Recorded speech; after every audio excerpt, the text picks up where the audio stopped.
Hi, everyone. Welcome to Coffee Time with Masterminds. We are continuing our conversation about leadership. My favorite topic. You've heard me say that week and week again. And why is it important? Because leaders are important, and leaders are not just the individual that is running the organization. Leadership exists on all levels. And our hope is that these conversations inspire you to rise to your leadership. But today, we're taking a different angle. Part of leadership growth involves mentoring. And how many of us have had mentors that have really paved the path for our leadership growth? Well, whether you had a mentor or not, this is the show for you. Our guest has dedicated his work to leadership and mentorship, and we get to hear straight from him why this is an important topic. Join us. Hello, everybody, and welcome back to Coffee Time with Masterminds. My name is Peta Blakely, and I'm the founder and principal of Blakely Consulting. Welcome to Coffee Time with Masterminds. I am Cynthia Rojas, founder and principal of To Your Growth. Welcome to Coffee Time with Masterminds. I'm Rebecca Tuttle, founder and principal of Grant Right Now and Grant Writing for Good. Hi, everyone. Welcome to Coffee Time with Masterminds. We want to welcome all of our viewers, and if you are watching us, please put your name and where you're from in the comments. We always like to hear where people are from. We also want to welcome our listeners in Australia. Thank you for joining us. My name is Cynthia Rojas, and I'm being joined by my co-host, Peta Blakely. Hi, Peta. Good morning. How are you? Good morning. I'm good. I'm really good. I'm excited about today. Do you know why? Because we're talking about your favorite topic. Favorite topic. This is going to be a very interesting show. I tell you, I think this was the summer for leadership. I think we did the whole summer, almost all leadership. But today is really, really interesting because we're talking about a part of leadership that not anyone that we have interviewed has mentioned, but not too many people talk about, and that's mentoring. Yeah. And that's an important aspect. And we have a guest on our show, Nate Gonzalez, who has dedicated his life and his work to leadership and helping others rise to their leadership, but also mentorship. So, hi, Nate. How are you? Hi, Cynthia. Hi, Peta. Thank you all so much for having me. I'm doing good. I'm doing really good. I'm better now. No, thank you. Thank you for coming on the show. And really, thank you for giving us a perspective to leadership development that we have not had an opportunity to talk about. So, all right. On the mentorship. Go ahead, Peta. I mean, I think leadership has been one of the themes since we started this show. And we were, we've been talking about leading through uncertain times. But, in the course of that, we have teased out so many different elements of leaderships and characteristics of leaders, especially in uncertain times. So, Nate, tell us about mentorship. What do you mean by that term? Yeah, absolutely. I think, first it would be, I think it's important to differentiate that there is, professional mentoring and there's personal. I think nowadays we see that there can also be a combination of two within relationships at work, but basically it's a formal structure that connects individuals within an organization on an ongoing professional development journey. And really the purpose of that is to empower the talent to identify specific goals for their development. And I think, it could look a couple different ways. Like I said, there's formal, there's informal, but it is a very important aspect to leadership development that I think whether you're an emerging leader, a strategic and operational leader, you should definitely invest in finding a mentor or even being a mentor for somebody else. Can you talk a little bit about the differences between formal mentoring programs and informal mentorship? Absolutely. So, the experiences that I've had with the formal structure of mentorship usually come from a developmental program. So where I've seen mentorship help a lot within the formal structure is for specific programs that a high potential may be nominated for. And in that they may go through a 6 to 9 month process to where they go through developmental curriculum. They're meeting, once a month with different leaders throughout the organization, and then they're tasked to find a mentor. Now, in that, they're asked to go over specific questions within the organization about their growth, different areas in which they'd want to grow into, and then that would be more of the formal structure. Now, the informal structure is much less an aspect on where it is a requirement for a program, where if I see somebody that has skills, that has competencies that I may want to emulate, or even a title that I look for, I may reach out to them and ask to kind of go on our own schedule to speak on different topics that I find relevant within my growth.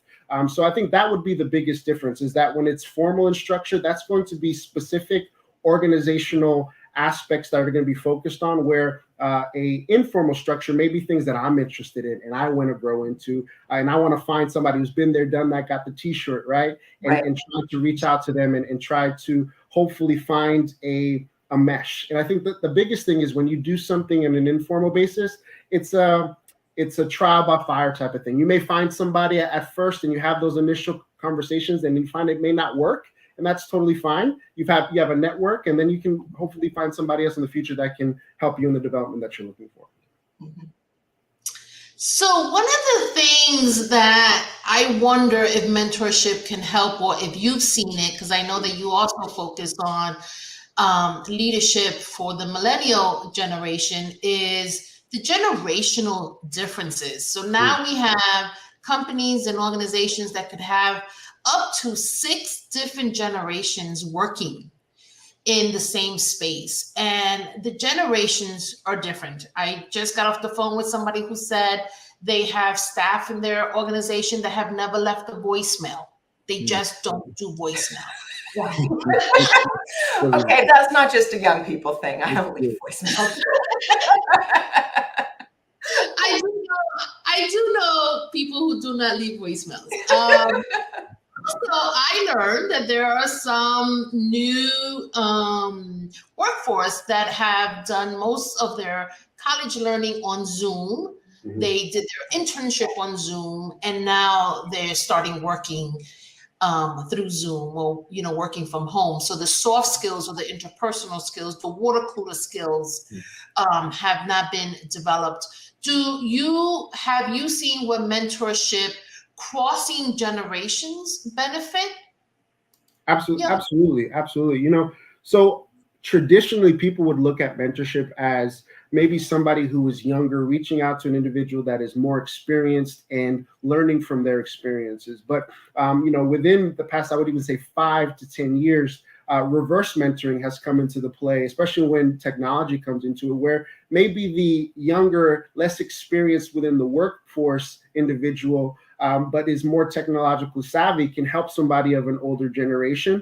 So I think that's a very different dynamic. That's something that we're not used to seeing within the traditional setting. But I've also seen within some research that as millennials are coming in, as Gen Zs are coming in, they're looking less for a manager or director. They're looking more for a relational aspect within, the relationship that they have with their management. So I think it's also important for leaders who are leading millennials and Gen Zs to understand that while they want career advancement opportunities, you may have to also incorporate some well-being, incorporate questions on understanding who they are outside of the confines of work, because that is what the trend is showing. That is where these younger individuals within the workforce are looking for, not only somebody who can tell them what to do, but who can help them with experiences not only inside work, but outside the confines of what they do in the role. Yeah, I love millennials. They have turned our world upside down, and I love that. Yeah, challenge everything. We're all going to benefit. Yeah. Yeah. So and sorry, go ahead. So go ahead. We both just want to talk about this so much. This is good. And by the way, Nate, we love blunders on the show. This is why we do it live. It's real. I love it. Bring it. It's a lot more fun. It's a lot more fun. You go, I will wait. Okay. So a lot of my experience around mentoring is with youth, right? Yeah. It's with structured programs with adults mentoring youth. And in those programs, we've learned there's some best practices about opening and closing and duration and things like that. Does any of that apply to mentoring among adults? Are there any guidelines that you would suggest, or, caveats? Yeah, absolutely. So I will say that mentoring is very interesting as far as the dynamic in timing and what I've seen work, right? So from a strategic, a leader level standpoint, I worked for a program where we had a 9-month program, and that was the duration of the mentorship, right? So we had high potential individuals. We asked them to reach out to C-suite individuals within our organization through a 9-month program. Now, I will say mentorship is interesting to the fact where you can go through seasons and have different mentors, where the program may last 9 months, but that doesn't necessarily mean the relationship will end. The real thing that I think we need to touch on is there are organizations that may have a coaching program, and that's great, but that differentiates from a mentorship program. And one person said this one time, and to me that it really stuck. Mentorship is really inputting into somebody where coaching is pulling out, right? So I may have 5 or 6 mentors at one time in different areas of my life where I want to grow, and that's totally fine. An organizational coach really is different in the sense of there's a set time period in which you'll be coaching that individual. You're also going to be speaking on a specific skill or competency. There's a developmental plan. And as a coach, you're really trying to pull out by asking questions. A mentorship relationship is going to be different where, if I want to grow in my interpersonal skills, I may have Cynthia as my mentor. And then Peter, if I wanted to grow in more of a hard skill as far as my time management or organization, I may have you. And that may go on at the same time throughout the duration of the year, and it may go on and off. So I think it just depends on the program in which you're in, if it's formal or informal, and what you want. And that's the beauty about mentorship, is that if I want 5 different things as an individual contributor or an emerging leader, I can find somebody within my organization that can meet that need. That's awesome. And so what have you seen with organizations that have mentorship programs, and what have you seen with organizations that do not have mentoring programs? Yeah. So I think, speaking specifically from my experience, and then we can go to data too, is that from my experience, I think it's a culture. When you have leaders that are willing to invest in another generation, or future leaders are coming up, you're going to create this cyclical process. You're creating a beautiful culture where it's a less competitive nature, where you're not looking over your shoulder for the next person that may be taking your job, but you're freely willing to give information to see that other person grow. And in my experience, or even in my own thought process of what leadership is, that's the true definition. A lasting influence that you can put on somebody else. Where data is showing is that people who have mentors in the workplace are going to be more satisfied, more productive, have more organizational loyalty, and also be more engaged in the process. But we're also seeing that it's tying into the well-being component as well. So Gallup just came out with their survey, and their 2022 survey showed that workplace well-being is now an imperative for all organizations. If you're not having a wellness initiative or thinking about the well-being of your employees, you're behind the 8 ball. So mentorship is actually a way that can contribute to the well-being and the engagement of the culture within the organization. And it really, I think, is going to take some intentionalities to take away from that traditional mindset of it just strictly being competency-based and skill-based, and start training these mentors on how to be more holistic in nature when they deal with their mentees. That's interesting, because we know that job satisfaction is linked to so much in terms of performance and all these things. And we're also going through this great resignation. And so I wonder, have you seen any studies where the organizations that have mentorship programs have less resignations versus those who don't? Yeah, absolutely. You hit on the head. Retention is the word of it seems like the last year. And it does show that, even within millennials are not looking to stay more than 3 years.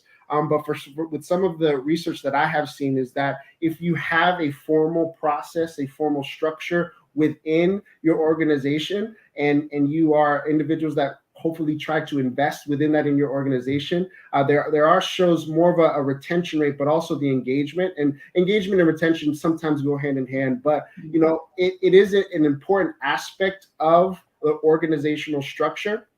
But I will say this: if your organization does not necessarily have a formal mentorship program, I would urge leaders to still engage in conversations within emerging strategic operational leaders for them to find a mentor on their own. Because while you may not have the capacity, the funding for a formal mentorship program, there's still avenues, there's ways to go about finding a mentor within your organization. You just may not know how to do it at this point.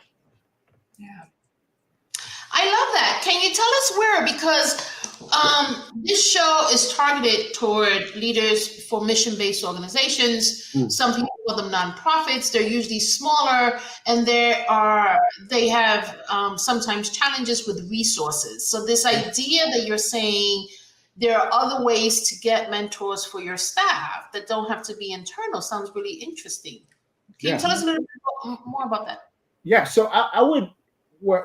Just to specify, when I say maybe I have the capacity within having a formal structure, there are different avenues even within the internal structure where you can find, right? And obviously you can find people outside. There's LinkedIn. There's leveraging the network that you already have. But one of the things that I would recommend for small, big organizations alike is if you are, let's say, an emerging leader that's looking to get better in the area of finance. Go on to your company staff directory and find individuals within that discipline and reach out to them, right? An email, it could suffice. Can I grab 5 minutes with you on a Teams call or a Zoom call and initiate that conversation? I think training our emerging leaders to have that proactive nature to reach out to people may help. Now, I'll give you my personal, life story example. When I first came into my organization within healthcare, there are 80,000 employees with no formal mentorship program. But I knew I wanted to make my way within the leadership development space, the culture space. So what I did was I went on the website, I looked at different directors, managers within that space, and I crafted a sample email and I reached out to them. Now, I will tell you, a good amount of those people never reached back out, or I wasn't able to sit with them. But there were a handful of people that were willing to sit with me, have a talk about my goals, my thoughts. I gleaned from their experiences, and then from there, we were able to develop different relationships. So, what I'm trying to say is that if there is not a structured program within your department or within your organization, don't let that stop you. Be proactive in looking at different areas within your organization that you see yourself in the future and reach out to those individuals directly. I think this is, what one of the good things that came out of the era of COVID was, because all our meetings were on Zoom, people had time for a lot more meetings than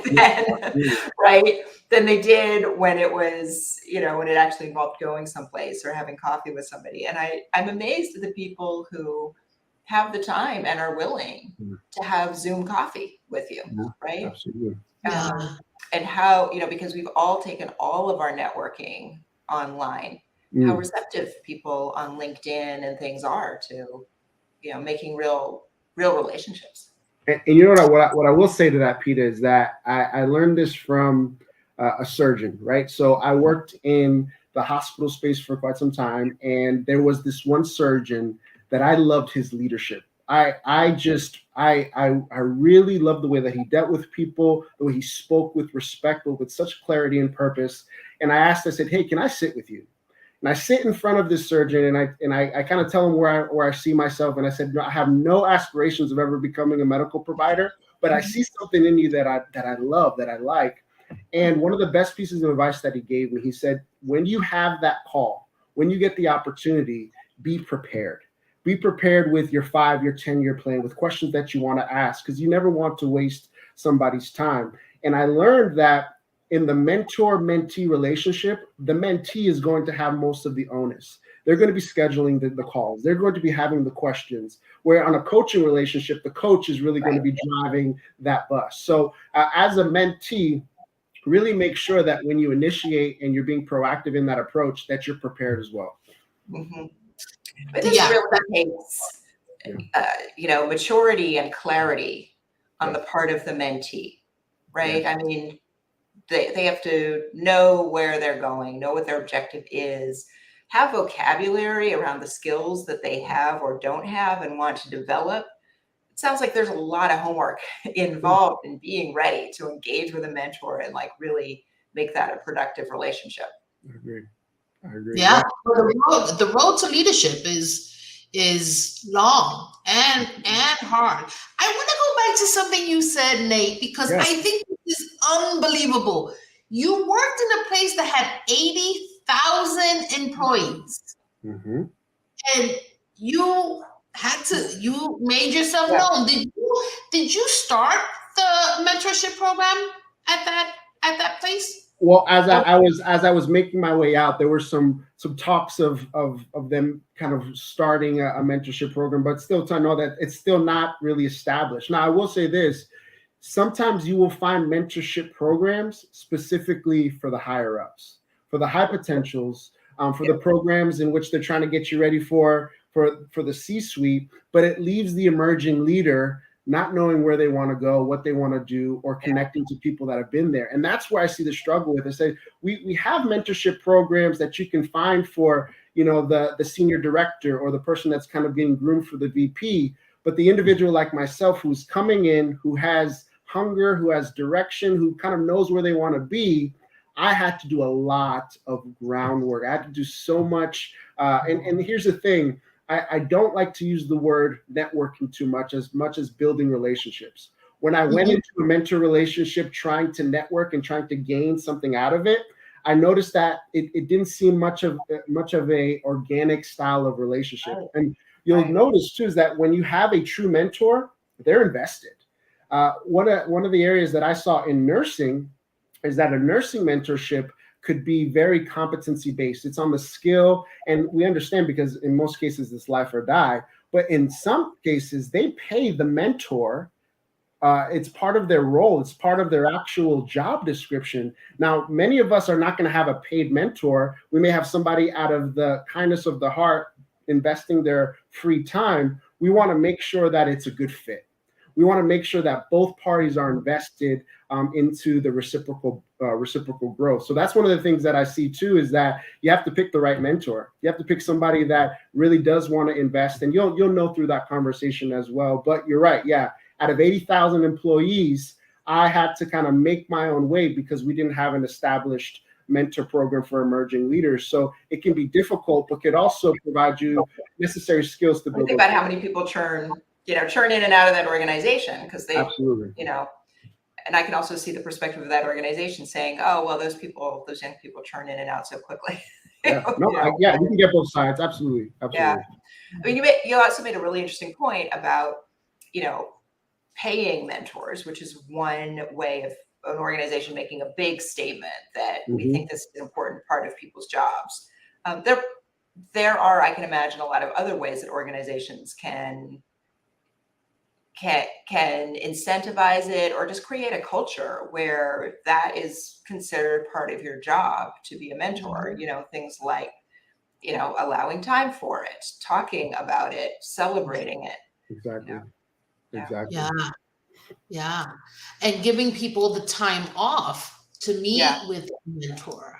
But also, and I know this happens a lot in nonprofits because we like to say we're building the plane and flying it at the same time, but reporting and sharing the information that you're learning so that you can then inspire others to do the same. And so I think that's important. And sometimes we fall short on that part. But you hit on something, Nate, that I was going to ask you, and I want you to expand on. Are mentorship programs more for emerging leaders, or do seasoned leaders need mentors as well? Now, you talked a little bit about you've seen it where it's specific for people growing into the C-suite. But tell me, how would a seasoned leader benefit from a mentor? I think first is kind of going back to what you said, Cynthia, and understanding that leadership in nature is complex. and you've never arrived. No matter if you're in your first role as a leader or you've been there for 25 years, there are always things that you can be learning, especially in the society that we're in, the context of the organization now with, like you said, millennials have taken things and changed it. It's a full 180. Are you willing to learn? Right. And if you have that mindset, then you can really realize, yeah, I need somebody who can show me. And I think the key in understanding mentorship is that it doesn't always have to fit into that traditional approach of somebody knowing more, being in a position more, if you want to learn more about the millennial perspective or the Gen Z perspective, maybe you need a Gen Z mentor who can show you, who can walk you through that. And you participate in a reverse mentoring type of resource, type of model. So I think at any stage of where you are within your organizational journey, there's space for a mentor. But I would assume is that sometimes if you've been there for 20, 30 years and you think you have it all figured out, it may have to be a little bit of a mind shift, and then we can find somebody for you for sure. Yeah, I love that. Leadership is not a destination. It is a journey, and it's a long journey. Yeah. And it looks differently in different places. So I think that's really, really great advice. I have enjoyed this conversation, one, because I realize, Peter, we don't talk a lot about millennials and Gen Zs. And the truth is they're in the workforce, and the Gen Zs are graduating college. And so I'm sure that nonprofit leaders could use some guidance in how to integrate that generation, because it's different. The way they do things, bless you, Peter. The way they do things are different. I had an admin who is a millennial, and she taught me a lot. But I had to be open to that learning. Okay. Yeah, right. Yeah. And so generationally, we looked at things very differently, but we also laughed through a lot of things. So any bits of advice, Nate, for our audience? And because I know we're going to get emails about, well, where can my organization can't do this. Where can we find a mentor? Yeah. Or how do we even begin? I think the biggest piece of advice, obviously, when we're talking about mind shift and understanding a different perspective, if there's an area that you want to grow in, I would be very surprised if there's somebody in your circle or outside of your circle or who knows somebody who cannot fill that void. The question is, how hard are you willing to work to find somebody? And I've seen it work within my experiences that I've had with different people who may not have a formal structure, but need to look within the confines of their organization, ask somebody who they can recommend.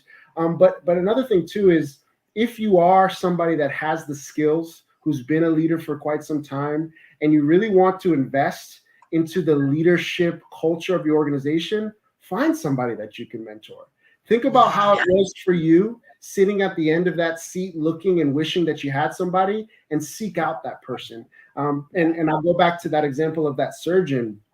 He didn't have to answer my email. He didn't have to say yes. Who is busier than a surgeon working at a hospital? No one. But he took that time and he guided me, and I'll never forget that. And I'll make sure that the next opportunity that I have. So whenever somebody comes across my Teams or my email and wants to meet with me, it's always yes and when. And I think that sometimes as leaders, we forget that we have a lot to offer. Granted, there's a lot going on. There's a lot of burnout. There's a lot of things that we have to do as leaders, but never forget the importance that you can leave as far as an impact on somebody else with the knowledge that you have. Yeah. I love that. Yes and win. Yes and win. Yes and win. Thank you. Thank you. Well, this has been a wonderful, wonderful show. I've loved the topic. Nate, I think your message is right on. I think we should bring you back just to talk about the younger generation so that we can learn how to be together in a harmonious space, because I work with organizations that have a lot of tension. because of the different generations. And I think we need to come together, and together is how we're going to make this world a better place. So we'll definitely have you back. Peter, it's nice to see you. I want to say thank you to our viewers, and everyone have a wonderful weekend. Take care. Bye, everybody. Bye.